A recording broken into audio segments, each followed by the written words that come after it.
Hello guys, welcome back to the channel and welcome back to Elite Wrestling. तो guys आज भी हम AEW के बहुत ही बड़े और बहुत सारे अपडेट्स के बारे में बात करने वाले हैं। और गाइज आज इस वीडियो के अंदर हम जानेंगे कि एज के AEW के अंदर आने को लेकर और कौन सी इंटरेस्टिंग अपडेट सामने आ रही है, जिसके साथ ही हम जानेंगे कि AEW के रेसल ड्रीम पे पर ऊपर ओरिजिनली शेड्यूल किए गए मैचेस में से कौन से 2 मैचेस चेंज कर दिए गए हैं। हम जानेंगे डायनामाइट शो की व्यूअरशिप क्या रही और क्या हमें साशा बैंक्स एके मर्सेडीज मोने भी AEW के अंदर आती हुई दिखाई देने वाली है या नहीं। तो गाइज ये सब बातें जानने के लिए ये वीडियो एकदम आखिर तक जरूर देखना और ऐसे ही AEW से रिलेटेड हर एक न्यूज, रूमर और अपडेट और AEW के हर एक शो का रिव्यू पाने के लिए हमारे चैनल को सब्सक्राइब करना मत भूलना। पर गाइज अब ज्यादा देर न लगाते हुए चलिए ये वीडियो शुरू करते हैं और सबसे पहले बात करते हैं डायनामाइट शो की व्यूअरशिप की और जानते हैं कि हाल ही में हुए डायनामाइट शो की व्यूअरशिप क्या रही। तो गाइज अगर आपने हमारे चैनल पर इस वीक हुए डायनामाइट शो का रिव्यू वीडियो देखा है तो आपको तो पता ही होगा कि इस वीक का डायनामाइट शो AEW की तरफ से काफी एवरेज सा डायनामाइट शो था। और गाइज फिर एक बार इसी के चलते AEW के डायनामाइट शो की व्यूअरशिप काफी कम हुई है। जहां पर लास्ट वीक डायनामाइट शो को व्यूअरशिप मिली थी 984 के व्यूअर्स, तो वहीं पर इस वीक इस व्यूअरशिप के अंदर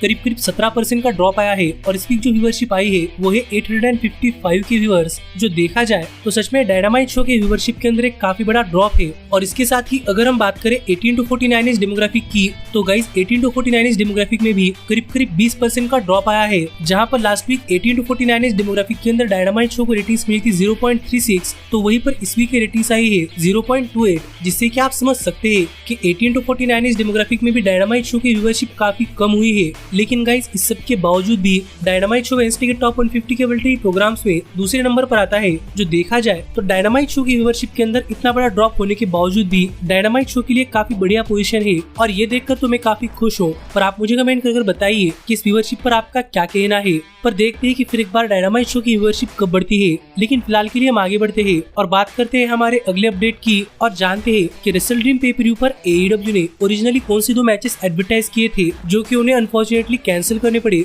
तो गाइज अगर आपने हमारे चैनल पर रेसल ड्रीम पे पर का प्रीव्यू वीडियो देखा है तो आपको तो पता ही होगा कि हाल ही में AEW ने रेसल ड्रीम पे पर के लिए काफी सारे मैचेस पहले से एडवर्टाइज कर दिए हैं। लेकिन गाइज फिर एक बार यहाँ पर एक काफी इंपॉर्टेंट अपडेट सामने आ रही है कि AEW के रेसल ड्रीम के लिए ओरिजिनल प्लान्स क्या थे और AEW ओरिजिनली कौन से मैचेस रेसल ड्रीम पे पर करवाने वाली थी। और हाल ही में एडवर्टाइज किए गए एक मैच के अंदर भी चेंज किया गया है। और सबसे पहला मैच जो कि AEW ने ओरिजिनली रेसल ड्रीम पे पर के लिए ऑफिशियली एडवर्टाइज किया था वो था MJF और Adam Cole versus riches man ROH world tag team championships के लिए एक टैग टीम मैच। पर अगर आपने इस वीक के डायनामाइट शो का रिव्यू वीडियो देखा है तो आपको तो पता ही होगा कि एडम कोल इंजर्ड थे और उन्होंने कहा था कि वो टाइटल वैकेंट करने के बारे में सोच रहे हैं। पर MJF ने कहा था कि वो अकेले अपने टाइटल डिफेंड करेंगे, जिसके चलते यहाँ पर AEW ने रेसल ड्रीम के कार्ड के अंदर एक काफी बड़ा चेंज कर दिया है। जहाँ पर अब MJF एक टैग टीम मैच की जगह एक 2-on-1 हैंडीकैप मैच के अंदर अपने ROH world tag team championships riches man खिलाफ डिफेंड करने वाले हैं। जहाँ पर मुझे लगता है कि MJF की इस मैच के अंदर परफॉर्मेंस काफी जबरदस्त होगी और देखने के लिए मजा आएगा कि इस मैच के अंदर MJF क्या क्या करते हैं। और मुझे लगता है कि यहाँ पर MJF का अपना टाइटल हारने का काफी बड़ा चांस है, लेकिन फिर भी MJF स्टिल रहेंगे ROH world tag team champions. पर आप मुझे कमेंट कर बताइए कि आपका इस सब पर क्या कहना है। पर इसके साथ ही AEW अपने रेसल ड्रीम पे पर ओरिजिनली और एक मैच करवाने वाली थी, जहां पर बताया जा रहा है कि AEW के ओरिजिनल प्लान्स के हिसाब से हमें जॉन मॉक्सली रेसल ड्रीम पे पर कम्पीट करते हुए दिखाई देने वाले थे और तब जॉन मॉक्सली इंटरनेशनल चैंपियन थे। इसीलिए यहाँ पर बताया जा रहा है कि AEW के ओरिजिनल प्लान्स के हिसाब से जॉन मॉक्सली अगर इंजर्ड नहीं होते तो वो ग्रैंड स्लैम शो पर अपनी इंटरनेशनल चैंपियनशिप रिटेन कर लेते और हमें आगे चलकर रेसल ड्रीम पे पर जॉन मॉक्सली हमें अपनी इंटरनेशनल चैंपियनशिप एक नॉन AEW सुपरस्टार खिलाफ डिफेंड करते हुए दिखाई देते। जो स्टार जॉन मॉक्सली के ग्रैंड स्लैम शो पर चैंपियनशिप रिटेन करने के बाद ही उन्हें इंटरप्ट करने वाला था, पर मॉक्सली तब इंजर्ड हुए और AEW को अपने मैच का फिनिश चेंज करना पड़ा, जिसके चलते जो रेसलर ग्रैंड स्लैम शो पर जॉन मॉक्सली को इंटरप्ट करने वाला था वो कभी वहाँ पर आया ही नहीं। और हमें रेसल ड्रीम पे पर जॉन मॉक्सली अब रेसल नहीं करते हुए दिखाई देने वाले। जो जॉन मॉक्सली को लेकर ओरिजिनल अपडेट साल फिलहाल में सामने आ रहे हैं कि जॉन मॉक्सली रेसल ड्रीम पे पर एक नॉन AEW सुपरस्टार खिलाफ अपनी इंटरनेशनल चैंपियनशिप डिफेंड करते, जहाँ पर हमें अब तक कुछ नहीं पता कि वो नॉन AEW सुपरस्टार कौन था। लेकिन गाइस सच में अब देखने के लिए मजा आएगा कि फिलहाल की इंटरनेशनल चैंपियन रे फिनिक्स को लेकर AEW आगे चलते हुए रेसल ड्रीम पे पर कौन सा मैच एडवर्टाइज करती है। पर गाइस यहीं पर बताया भी जा रहा है कि ग्रैंड स्लैम शो के बाद जॉन मॉक्सली और रे फिनिक्स इन दोनों के मैच के अंदर जो रेफरी थे जो कि थे रिक नॉक्स, उन पर AEW के बैकस्टेज से थोड़ी फार हिट बताई जा रही है, जहाँ पर काफी सारे लोग रिक नॉक्स से काफी ज्यादा नाराज है क्योंकि रिक नॉक्स ने जॉन मॉक्सली के इंजर्ड होने के बावजूद भी मैच आगे कंटिन्यू करवाया और मैच को इमीडिएटली नहीं रोका गया। इसीलिए बताया जा रहा है कि रिक नॉक्स पर AEW के बैकस्टेज में थोड़ी फार हीट है, लेकिन देखना पड़ेगा कि किस तरीके से रिजॉल्व होती है और रिक नॉक्स आगे चलते हुए क्या क्या करते हैं। पर फिलहाल के लिए हम आगे बढ़ते हैं और बात करते हैं हमारे अगले अपडेट की और जानते हैं कि क्या हमें काफी जल्दी मर्सिडीज मोने एके साशा बैंक्स AEW के अंदर आती हुई दिखाई देने वाली है या नहीं। तो गाइज आपको तो पता ही होगा कि साशा बैंक्स ने जब से WWE कंपनी छोड़ी है तब से वो न्यू जापान प्रो रेसलिंग के अंदर एक टॉप स्टार बनी हुई है और न्यू जापान प्रो रेसलिंग के अंदर साशा बैंक्स ने अपनी काफी जबरदस्त परफॉर्मेंस दी है और हमने उन्हें AEW के ऑल इन पे पर व्यू पर भी देखा था, जहाँ पर बताया जा रहा था कि वो ओरिजिनली ऑल इन पे पर व्यू पर आती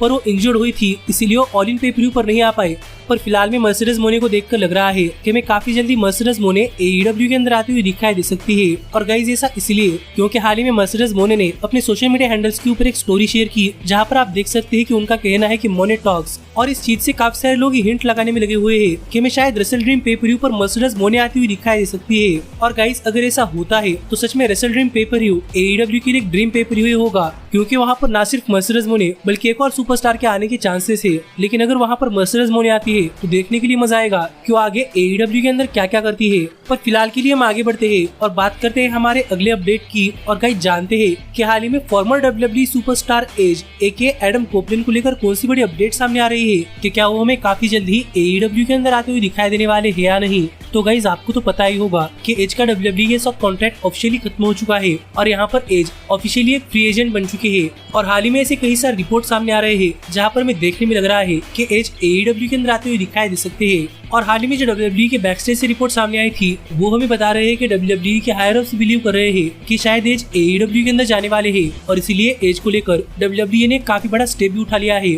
और WWE ने एज को अपने एक्टिव रोस्टर पर से एडवर्टाइज करना बंद कर दिया है। यानी कि आप समझ सकते हैं कि एज का WWE के साथ ऑफिशियली कॉन्ट्रैक्ट खत्म हो चुका है। और यहीं पर एज के AEW के अंदर आने को लेकर एक और अपडेट के बारे में बात करने से पहले मैं आपको बताना चाहूंगा कि एज के AEW के अंदर आने पर first ever world champion Chris Jericho ने क्या कहा, क्योंकि हाल ही में एज के WWE छोड़कर AEW के अंदर आने पर क्रिस जेरिको ने अपने टॉकी जेरिको पॉडकास्ट के ऊपर बात की है। और यहाँ पर बात करते हुए क्रिस जेरिको ने कहा कि एज के AEW के अंदर आने से पहले AEW को एज पर काफी ज्यादा काम करना पड़ेगा, क्योंकि एज ऐसे सुपरस्टार है जो कि WWE में ही डेवलप हुए हैं और जो उनकी WWE के अंदर आइडेंटिटी है उसके बाहर एज को कोई नहीं पहचानता। यानी कि जो उनका नाम है जो कि है एज, वो सिर्फ उन्होंने WWE के अंदर इस्तेमाल किया है और WWE कंपनी छोड़कर उन्होंने बाहर कभी किसी कंपनी के लिए काम नहीं किया। इसीलिए काफी सारे लोग एज को सिर्फ उनके WWE नाम एज से ही जानते हैं। और अगर एज को अब WWE छोड़कर AEW के अंदर आना पड़ेगा तो कॉपीराइट से चलते ऑब्वियसली AEW एज को अपनी कंपनी के अंदर एज नहीं बुला सकती, क्योंकि उसका कॉपीराइट WWE के पास है।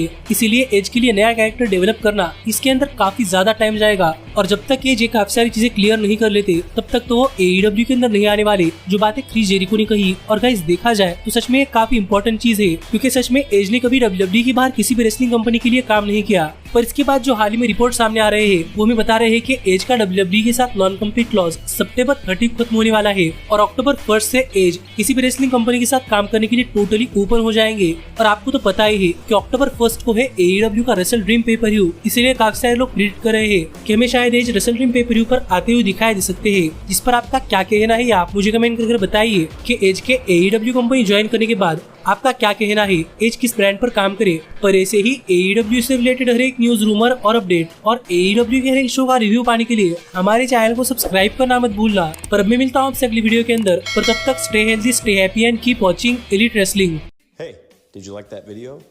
Click the screen for more. And where do you think you're going? Check out our official merchandise page and to support the entire cast. And thanks so much for being the elite. The elite, the elite. What, Nick, you're not going to sing it all with me this time?